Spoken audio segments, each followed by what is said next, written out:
Okay, guys. I mean, I'm going to start this podcast differently. Because, well, I can't actually start it. Because my mum's on the phone in there. And everyone's phoning in this self-isolation. You know what I mean? It's proper night. I can't really start properly until she gets off the phone. Or I just shout, get off the phone, mum. But, yeah. I can't really start until then. But yeah, this brightness is really annoying me. But I'm pretty sure it should be alright. I don't know. But yeah. It's crazy. Like, it's like Leicester Square in here. It's busier than the actual Leicester Square by far. Like, on a normal day. Not even with this self-isolation. But, yeah, there's always something going on now. More than before. I had so much free time to, like, do these videos and edit and all that. And now I've got less time. And, like, everyone wants to speak to me too. And, well, me. It's more me. Wanting to chat to different people just because I'm bored. But not bored as such. Like, if anyone says they're actually bored, is it actually boredom, or is it just they're not creative enough to think of something to do? Like, imagination. Like, they say, something Einstein said about, like, you know, knowledge is limited, but imagination isn't. So, you can have all the knowledge in the world, but if you think about imagination, what is it, you know? And people like that probably will be bored. Or if you're someone that's always out. I mean, in my situation, with vlogging, I need to be out, really. But I can do at home. Some of the best YouTubers do. Or, well, PewDiePie is one of them, for example. Like, you don't need to go out to make a video. He's doing it from his room. Or his cupboard, or whatever it is. But, yeah. I was watching the Joe Weller podcast, waffling. That's quite funny, actually. Other YouTubers of mine, if you're not versed in the YouTube world, Joe Weller and Theo Baker, aka what's his name? AKA Malfoy. What is wrong with my brain? I'm getting a bit weird, acting weird, being at home too much. Like, we're all going a bit mental, I think. Bit of The Shining going on here. Luckily I got the family round. Otherwise it would be The Shining. Well, no, in The Shining he kills his wife, doesn't he? He gets killed by his kid or something. Yeah. I'm rambling. I'm actually going to start the podcast. Missing someone.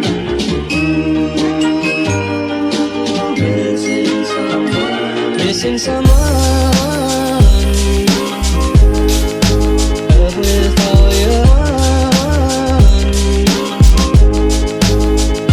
Missing someone.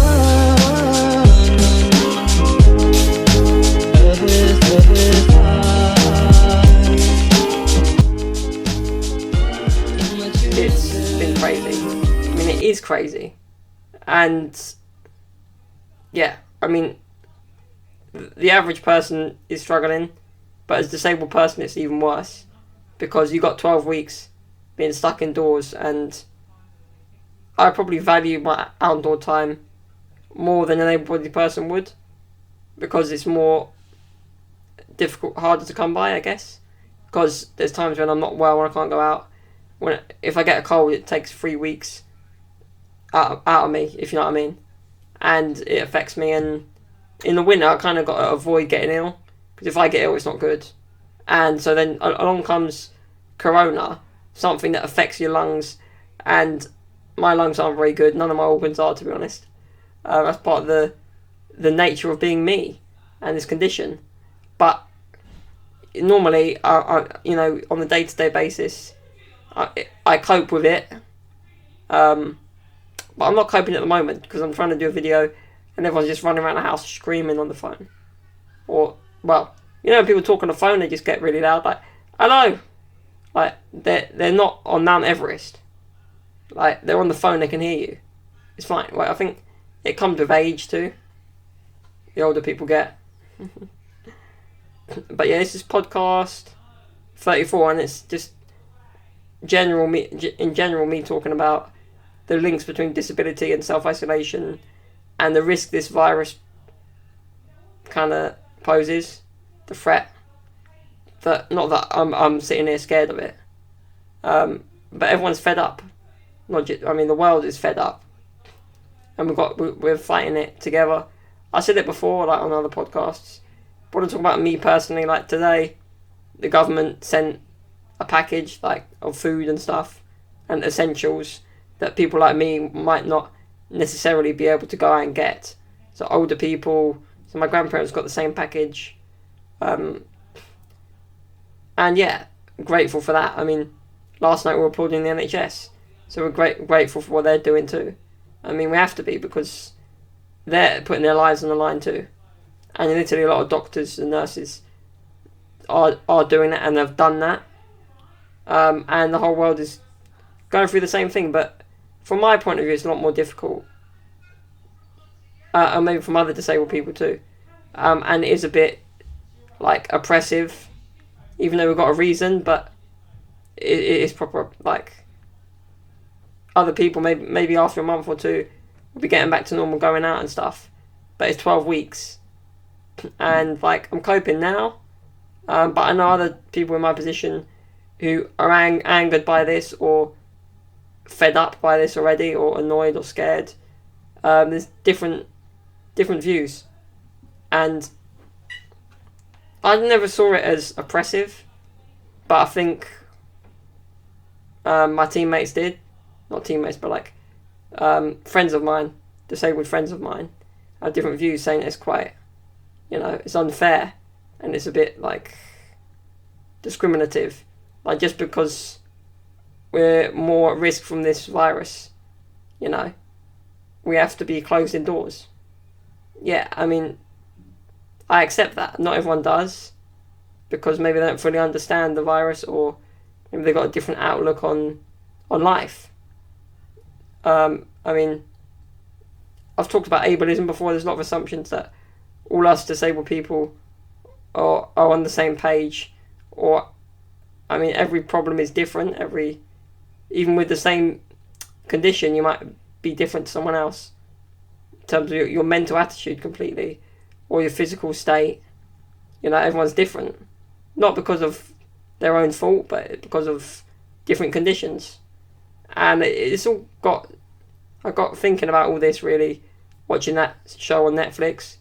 Well, it was a movie, it was a documentary, directed by Michelle and Barack Obama, the Crip Camp, about a group of disabled people that were campaigning for disability rights, like back in the 70s.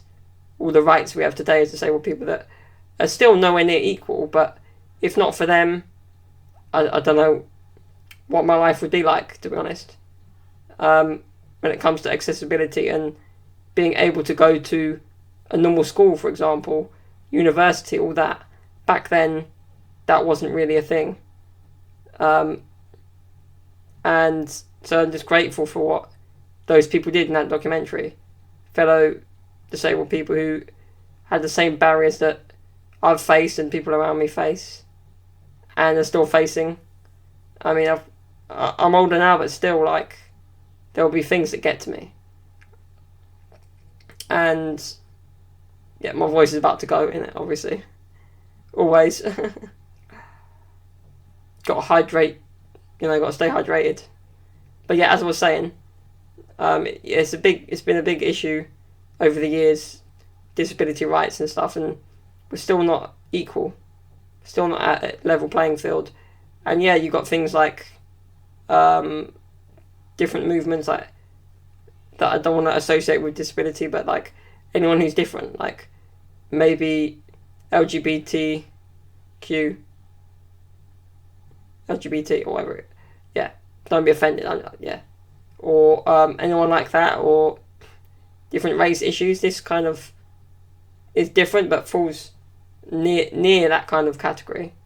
We're standing up for what we believe in, because someone in the office somewhere is judging us based on how we look or something. Like, take the word disabled, like disabled. This means it sounds like less than abled, which is really wrong, because when no one's any less, then we're all human beings. No one's any less. It doesn't make you less. It just means that physically can't do what an able-bodied person can in some cases, or mentally sometimes. But it doesn't mean like you're less human. That's what I've always misunderstood that word. Like, if anything, more abled in other aspects as opposed to less. Just think about it, really. I mean, when you're moaning about your simple things, like, think about what really affects people or other people. It's hard to put yourself in someone else's shoes. I mean, that's why if you watch that film, it will help you understand probably better. Definitely interesting, definitely worth a watch, and raised a lot of issues that are still relevant today, and it's really inspiring. So give that a watch. And what's that other show? There's a new show on Netflix. Something Tiger King, I think. Tiger King, yeah. That's nothing to do with what I'm talking about, but I haven't checked that out yet, but we'll have to. So yeah, Crip Camp. That's got me thinking about all this ableism kind of issues. And like, when they say vulnerable person, it doesn't mean I'm any less still. It just means I'm more at risk from this disease, upper respiratory, whatever problems it causes. And yeah, I was supposed to have my normal hospital checkups where I sleep overnight, and they monitor everything and do all my checks, whatever, like my MOT basically. And they phoned to cancel because obviously they've had to close down that ward because of COVID, and they were moving patients around to different units and like moving stuff around. They had to move their whole department, like the neurological side, which is where I go. So yeah, I couldn't do that because Corona is messing everything up. The virus, whatever they call it, the Chinese virus from China, as Trump says. The world's becoming crazy. I mean, it was always a crazy place. For me personally, it's never been easy. Life in general is never easy for anyone. But I'm speaking for myself here. Like, don't take it out of context, you know. Context is another thing that's just messed up at the moment. I mean, journalists don't seem to get it.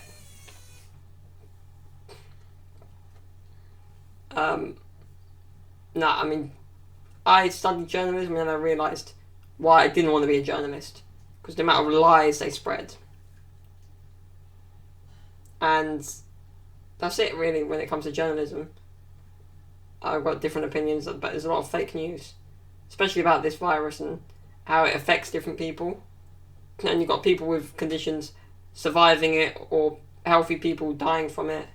So who knows? Just got a shielding, hopefully it works. But yeah, in Italy it's just ruined everything, but we know people are going to get back to normal soon. That's all my friends and family over there say. I mean, they say, like, as bad as it is, they're going to fight back. And they should take pride in that. I mean, we should take pride that we're going to bounce back after. I mean, out there applauding the NHS, I kind of feel like, not guilty, but like, knowing they've got a lot more hard work to come. It's probably going to get worse before it gets easier. But it's a good motivational thing to just be out there applauding the people that are saving lives. But I feel like Boris did it on purpose. Like, it was a ploy to kind of get them more on his side, because I don't know if this is fake news or what, but he didn't really agree with the NHS. He was more on the side of getting rid of it, compared to Labour. But I'm not saying Labour's any better for the country. As a disabled person, probably more likely to say that. A lot of my disabled friends did vote Labour. I didn't vote full stop, because I don't believe in either side getting the job done properly. But Boris is lucky that Brexit and all that talk is finished. Everyone forgot about that. Theresa May just slipped away, and nobody's talking about her anymore. Luckily for her.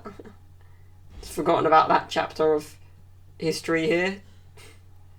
And we're moving on. But yeah, I've got a video coming out on some of my favourite YouTubers who react to a lot of things that have been going on recently, especially the way Trump and Boris Johnson have been dealing with it.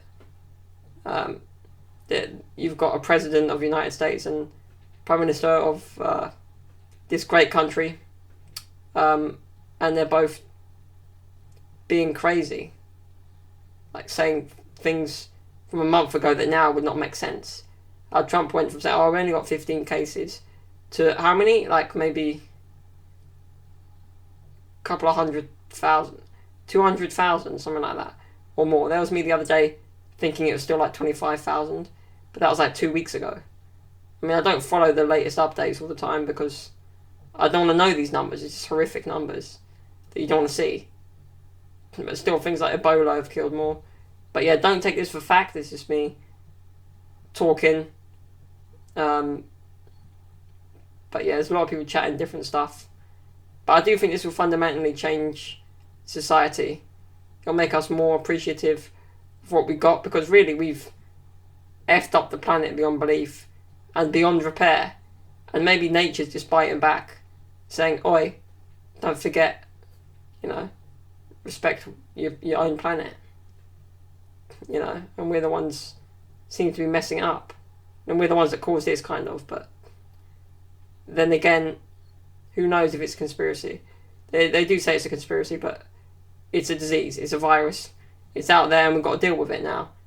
Don't matter about where it came from. Don't go blaming China like Trump does. I mean, is it really their fault? Maybe, because they eat bats, but who's to say that someone else didn't make this virus? I'm not naming names, but yeah. I like a lot of conspiracy stuff, but that's close to fake news most of the time. And yeah, it's not like I start conversations with friends about conspiracies that much and go in proper detail and get proper obsessed.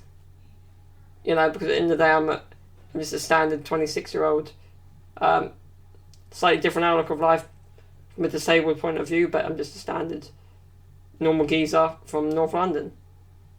Like, what do I know about conspiracies? And who did what, and, not putting myself down, but, yeah. I mean, from my point of view, I don't know what conspiracy to believe, to be honest. And everyone's like, "Oh, The Simpsons predicted it." Yeah, they did. So it's here now. Whether it's a hoax or not, it's not. Because people are dying from it. So whoever created it doesn't matter. Because it's still affecting people. Me, more importantly, and people I know, disabled friends of mine who are really suffering. Like, they're saying, like, "I'm bored. I need to go out," Not everyone's fully understanding it. But different outlooks. And some people are really standoffish, like they don't even want to talk about Corona. But what else do we talk about? There's no football. There's no sports going on. No Formula 1. I'm not playing Power football. What else am I going to talk about? There's nothing else going on. Or nothing worth talking about. So most people just end up talking about it. They just don't want to address the big issue. The elephant in the room. And some people are like talking about it non-stop and going on too much. Like, you get two sides to it. Like, "Oh, don't go out, be careful, this and that." I got people telling me that, and then maybe they're not necessarily abiding by the rules. I'm not going to grass on anyone, but like, if some of us are sacrificing everything for this, and some other people just taking a mick and making money off this, and like, some people just sit at home anyway. And this is just another excuse. Well, you've got a good excuse now. But people like me just want to be out there. I mean, take it back to disability in general. As a disabled person, maybe I feel like myself, like I am me, and this disability is part of who I am. And I feel like, I don't know if it would be different if I was able-bodied. I don't ever think that way. Like, what if? Like, it's not like some people go, oh, what a shame. You know, someone behind your back might say, what a shame. But I don't feel like it's a shame because I got I'm here. You know, I've got my opinions on things I enjoy, things I don't. So what do you mean, what a shame? Like, it's an old-fashioned view, or like older people might have, or like a priest might like do some special prayer for me. Like, if I see a priest in Italy, like, I don't want your special prayer. Like, I want some equality. And like being treated like people being extra nice just because of the position I'm in. Yeah, give me respect, but like, don't talk to me like I'm a child. I get that all the time. But yeah, in terms of what I was trying to say, it's like, confidence-wise, you got, it's a lot harder to get that confidence as a disabled person from a younger age. At a younger age, I never did, really. Maybe now more because I understand the way the world sees me and the way I see it has changed. It's not so much like me against the world. Like, when you're younger and a teenager, you're like more aggressive and like, don't look at me, you know, or don't judge me, this and that. Now, just accept the judgment and move on. But it's not easy. And I'm at home now, stuck at home. And as a disabled person, the safest place you are is at home. You feel, where the place you feel safe. And maybe this goes for able-bodied people too, but the place where you feel the most safe is at home. But I'm not saying I want to be closed in my house all the time and be scared for my life when I go out. Like, I use the bus a lot, but like, how long before I can do that again? Even after the 12 weeks. And yeah, all the other stuff I've dealt with in my life has been different to this. Like, negative things that I've dealt with, operations, medical stuff, people treating me different than me, you know, to how I'd like to be treated because of being in a wheelchair and the disability. But I've been through a lot, and I can get through this. Like, what's the big deal? Yeah, self-isolation. Like, I want to say it's really difficult and bad and all this, but at the same time, is it that bad? I'm making videos, I'm doing what I love. I'm eating normally, you know, I've got food, family that cares. I'm not stuck on my own. So I worry for those friends of mine that are maybe on their own. And these packages the government are sending with food and stuff, it's great. And maybe I'd rather just give it to someone else, to be honest. And, you know, to people more in need than me personally. But there you go. Obviously I'm entitled to it. I'm not going to say no, and I appreciate it, and those who are really in need would appreciate it. I know that for a fact. And how many times have I said the word "and"? Jesus. But no more am I going to, like, worry. Like, why worry? There's no point. I've had worse situation, and you know, this virus is life-threatening for a lot of normal people. Every day is life-threatening for me in some ways, and as a disabled person or a normal person, you wake up in the morning, getting out of bed, you deserve a medal for that, let alone the rest of the day. In this situation, getting up and knowing that you could stay in bed all day and no one would bat an eye. Well, in my case they would, but in some cases,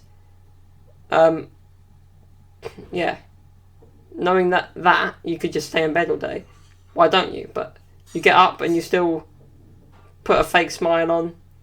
Well, sometimes it's less fake than others, but sometimes people ask me, "You're right," I just say yeah, for the sake of it. I don't want to explain my shit to them, to be honest. Depends who it is.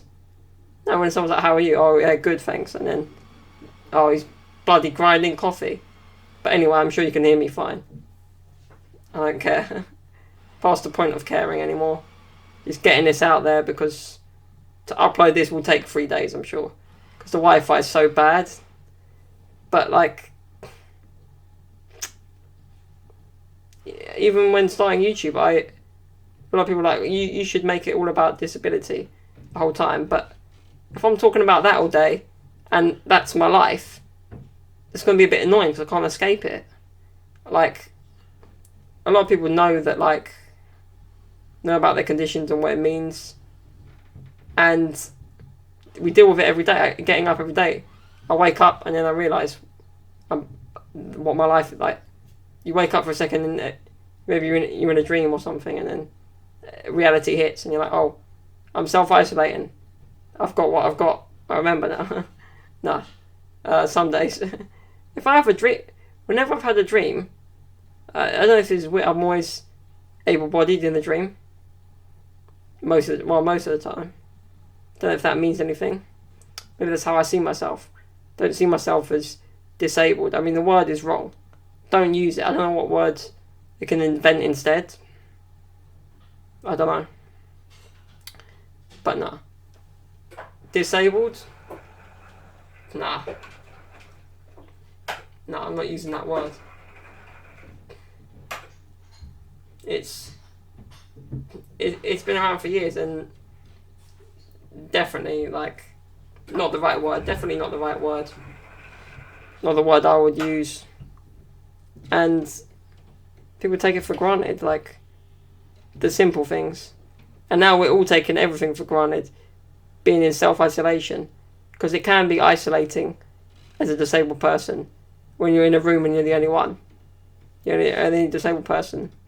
Like, I relate to some people that are able-bodied, family, friends, like close ones, but how far do I relate to them? That doesn't go all the way. Then I meet my friends from parachute football, and instantly we relate, but doesn't mean every disabled person I meet is my friend. Doesn't mean that. And yeah, I mean, friends within my team, yeah, people I relate to, because yeah, we have the same conditions, or we also use wheelchairs, and we have parents that care for us, and carers and PAs and all that.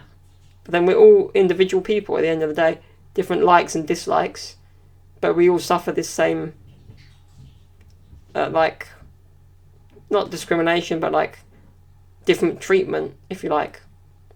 Like, in some ways, yeah, a building should have accessibility and all that, but that doesn't mean special treatment. That means only making it fair, that I could do what a normal person could in that building. An able-bodied person, like, simply go in that building without having to think about it. Like, go up the ramp as a normal person would walk upstairs, and not even bat an eye or consider it a problem. So I can't keep still today, guys. But yeah. So yeah, with this isolation, I just feel I can feel isolated at times. I could have before this, and I did. But this is just amplifying that. I'm not saying I'm lonely anywhere, but just if you're in a room for everybody, none of them can directly relate to you, and then, well, I do enjoy, like, telling offensive jokes, like, from my point of view. Like, if I joke about myself, that's fine. But but then some people get offended if a joke is targeted at me or at another disabled person. They might get offended. I wouldn't necessarily get offended. It's just the treatment, being treated different. A joke is a joke, you know. But, like, you wouldn't tell a racist joke about a certain race in front of that person, would you? Someone of that culture, you wouldn't. In that sense, close friends, yeah, it's fine. But I like making able-bodied people uncomfortable, like making a disabled joke of some kind. Like, maybe that's just messed up. That is a bit messed up, but in a funny way. Yeah, don't just think a disabled joke would offend me. By all means, tell me the joke. But, like, if I'm with another friend that's disabled, they might not agree with it the same way. They might be offended instantly. It's hard to say, and, like, every person's different. Everyone's easily offended by different things, you know. And once again, context.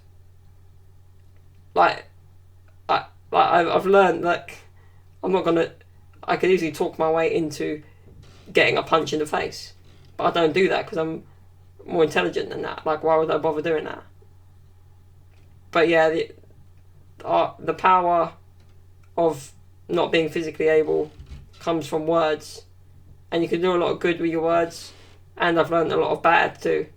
You can really get to people to the point they want to throttle you, and yeah, I've never been punched by offending someone in the pub or anything, but yeah, I know some people that some disabled people do deserve a punch. They do. Maybe you can't give it to them, but like, by God, yeah. Maybe I don't, but some people do. I don't know. Am I offending more disabled people than doing justice in this video? I don't know. I'm just speaking from my point of view, which I feel is very different to others.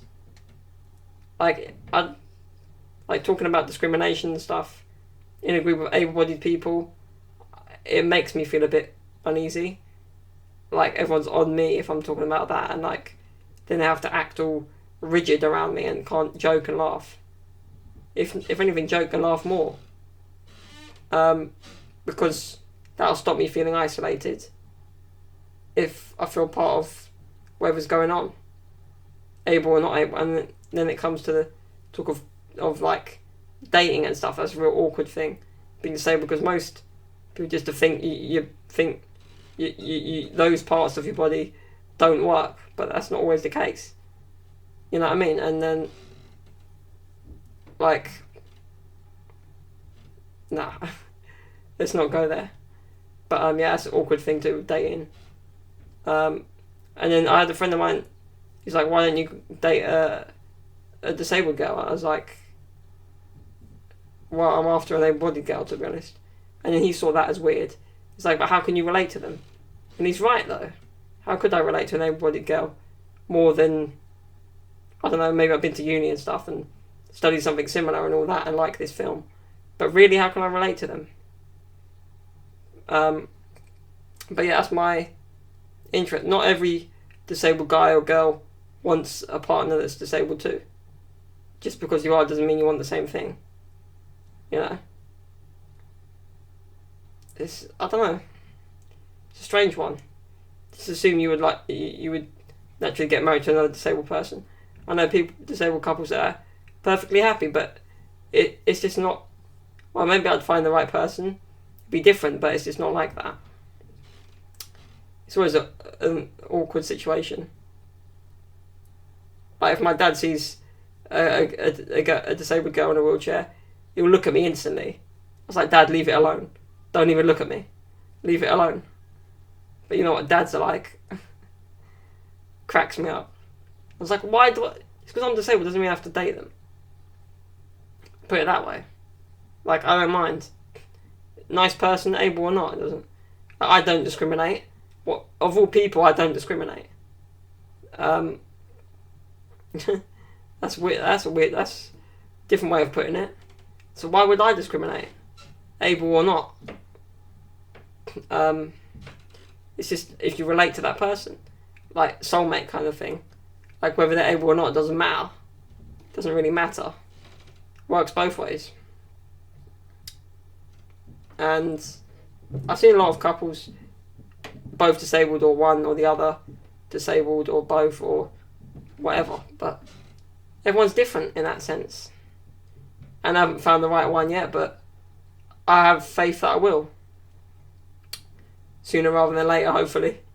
Not in isolation. Well, while you're in isolation, you've got no chance. I am on Match.com, but that's just weird. Weird. Well, maybe it works for some people, but don't be paying that kind of money.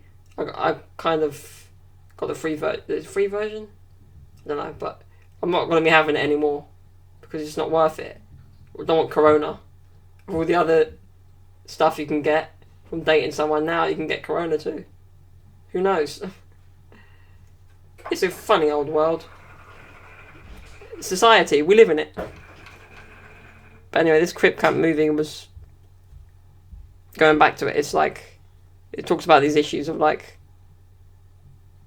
disabled people and being treated differently and all that. And back then, it was like people like me were seen as monsters or abominations of some kind, just because the way films at that time were, and maybe even like some religious books.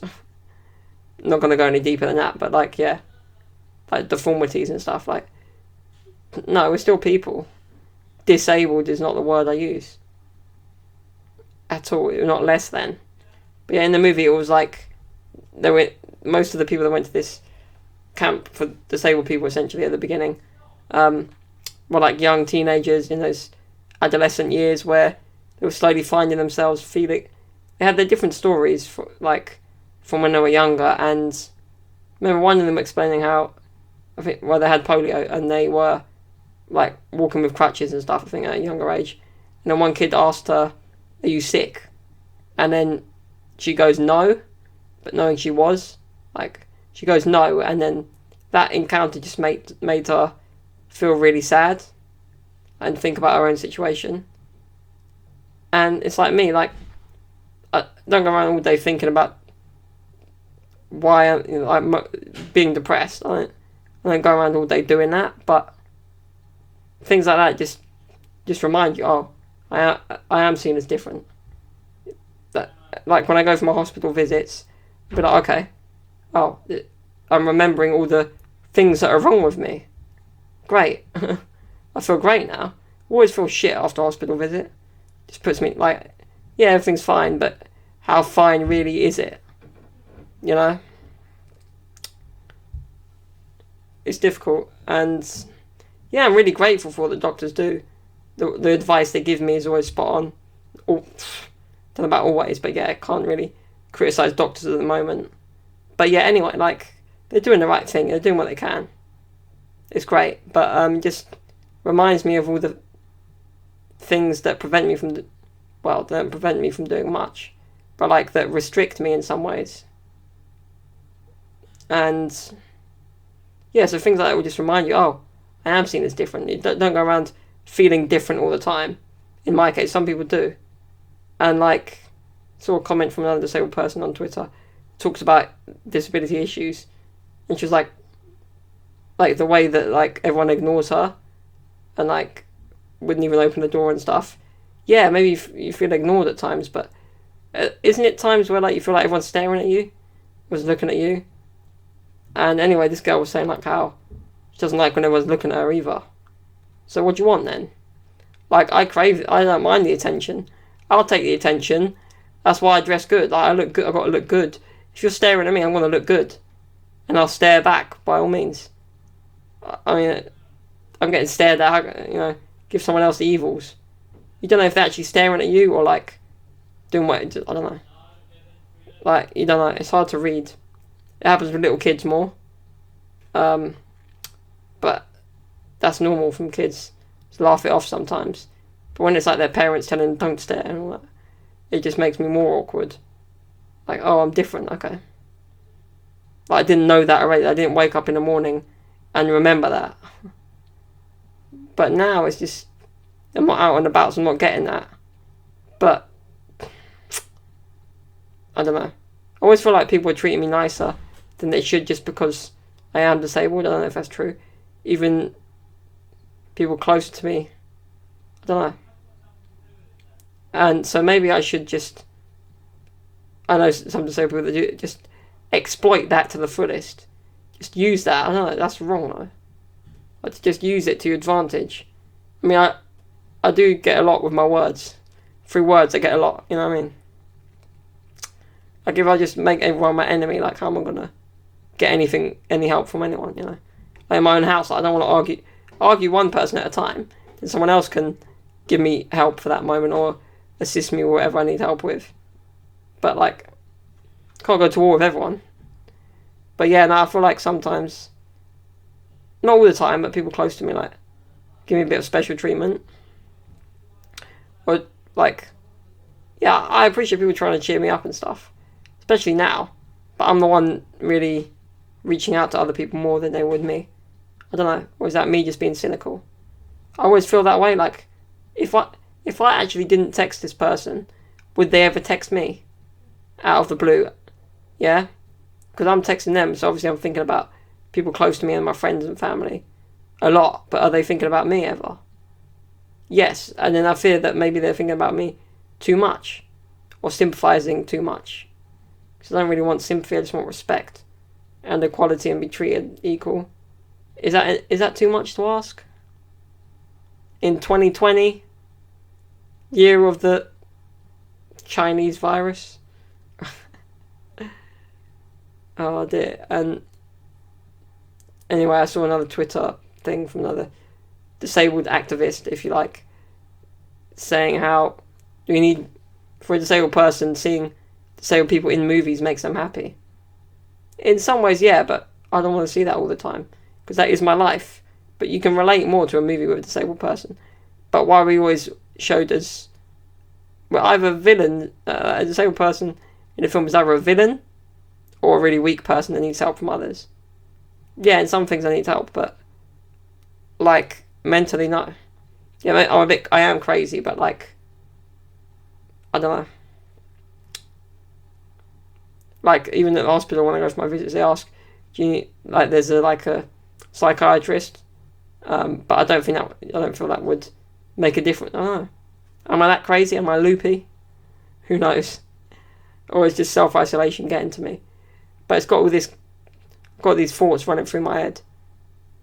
That just sounds like a lyric from a song. I don't know.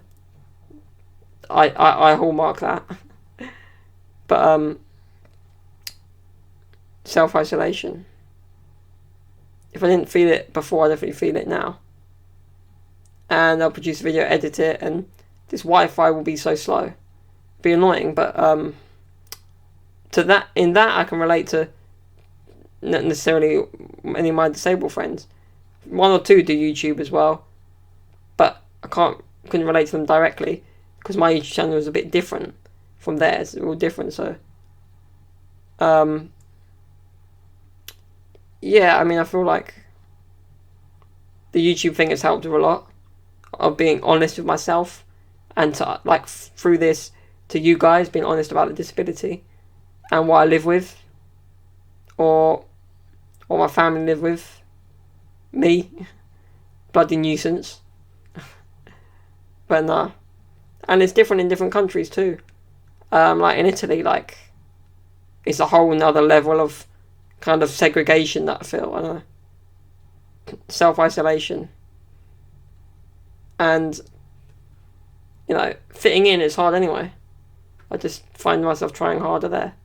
I don't know why. But when it comes to fashion, yeah, I inherited that from Italy anyway, so that's calm. No problem there. I like the fashion, I got down to a T. That's alright. But yeah, like I said, don't relate to every disabled person other than disability necessarily. Maybe similar situations, like I said, carers and home living situations and all that. But we're all different. Different interests. Different passions. Yeah, of course we love power chair football. But I met a lot of disabled people that don't play power chair football and wouldn't, and maybe are scared or have different views on sports. Like, but it hasn't stopped me. Because as a disabled person, you always get that thing like, what sport can you play? There's not many, you know. Like, you want to, as a kid, you get kind of left out of sports because physically you can't really play. Like, and I could still walk till 11, but I was left out of PE lessons, for sure. But through no one's fault. It's just how it was. And I just hope kids going through that now, like, just know you're not alone. You're not the only one that's gone through it. And growing up, it was difficult because I didn't fully understand, like, my condition at the time. Now I do fully, and that's better and worse in some ways.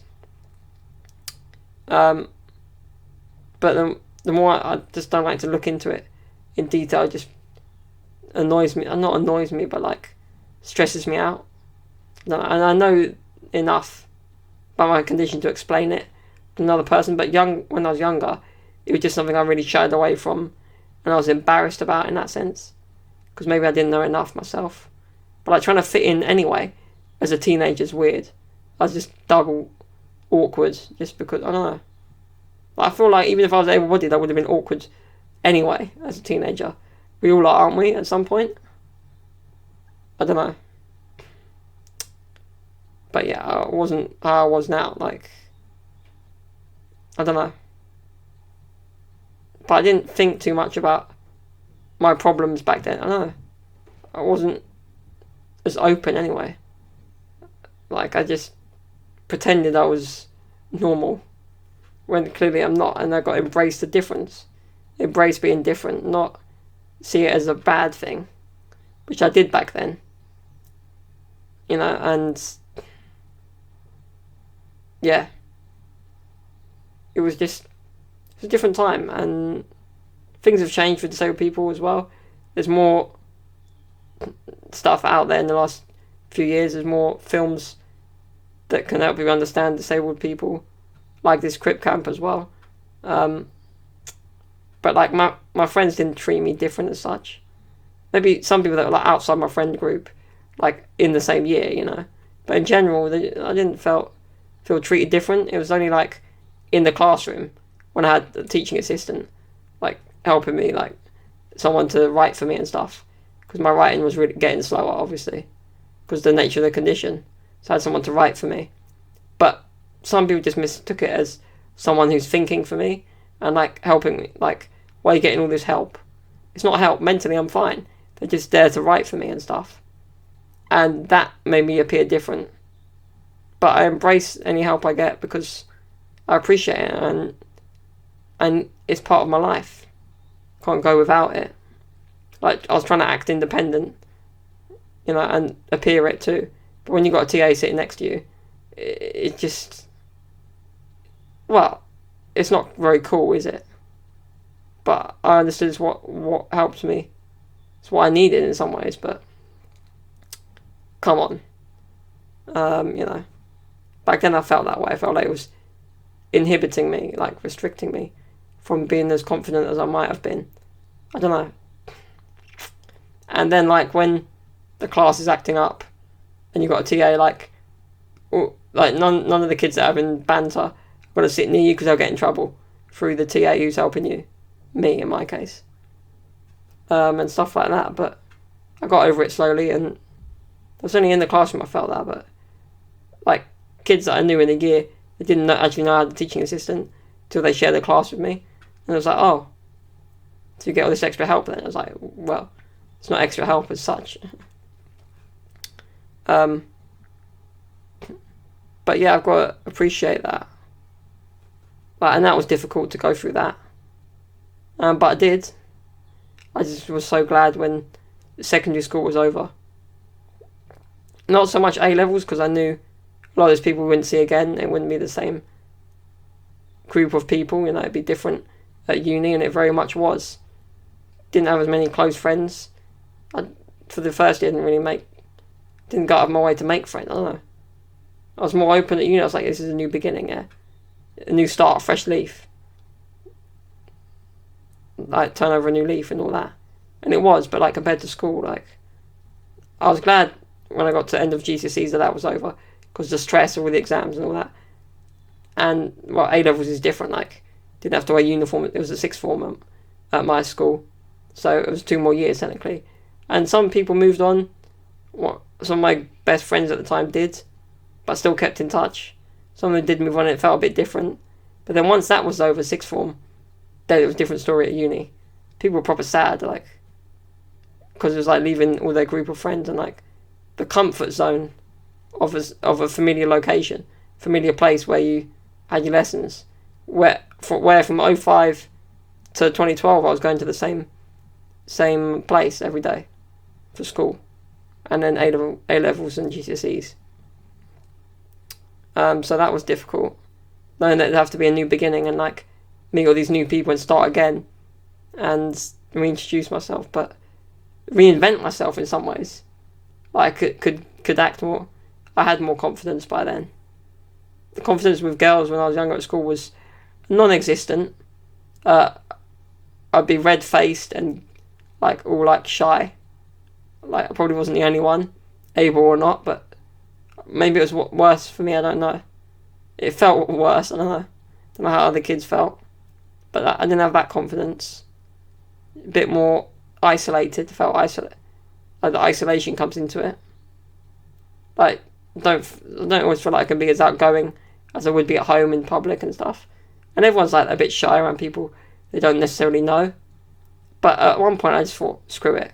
Just act how I'm going to act. Don't care what people think, because either way, whatever I do, they're going to judge me. And I know that's there. But the more I think about it, the worse it would be. So why address that and just get on with it? And it's harder than it seems. And for me, maybe it's easier said than done. Then other people just don't. Just remember that. Like, some people would be more upset by you just staring at them or ignoring them. Everyone's different. It depends. People want, as a disabled person, I want respect. I want to be treated equally and not seen as different. Yeah, I am different, but not seen as like less than. Different, yeah, but not less than. So the word disabled should not be used anymore, I really don't think. And yeah, I mean, give me your opinions, get in the comments, just have a chat. Like, hope you're all doing alright, and whatever situation you're in, hope you're keeping your mental health alright, because it's difficult. You know, I'm changing it up every hour, like either reading a book or editing a video or filming a video or playing Call of Duty or FIFA, you know, or eating. Doing a lot of eating. But yeah, this has been a proper deep podcast. Deeper than usual, more real talk once again. I have to do that more often, if not every time. But something that matters to me more than the world out there and all these other videos and YouTubers that are great don't matter. But I feel like some of you just want to know more about me than me talking about other YouTubers. There's two types of followers I've got. But we're on 99 subscribers, guys. Get to one more. Like, I want to be the most famous disabled YouTuber there is, and maybe I am. I hope other people have seen what I've done here and been inspired in some way to do YouTube, or just speak out about how they feel inside, how they felt in the past, things that got to them or didn't. And yeah, just hope you can cope with this self-isolation. Because I kind of am at the moment, but am I really? I'm not bored though. I'm never going to say I'm bored. And I am in my comfort zone at home. I do love going out though. And I miss that, but I know once it comes back, I'm going to do it to the fullest. If not more. And really enjoy what we're all missing out on. And just hopefully it'll be back soon. And I hope everyone stays well. Stay at home. Get your bit of exercise. Do your shopping. Don't overbuy shit, because we all need to eat, guys. And that's all I'm going to say about the big C. And I'm going to end the episode here. But thank you, guys. I mean, it's been deep. It's been wonderful. Wonderfully weird. And yeah, I don't know if that's the right way to describe. Informative, maybe. But from my opinion, don't take it as fact. Thank you, guys. Podcast 34, I think, is done. And I am going to go and play a bit of Call of Duty. Yes. Thank you, guys. Peace.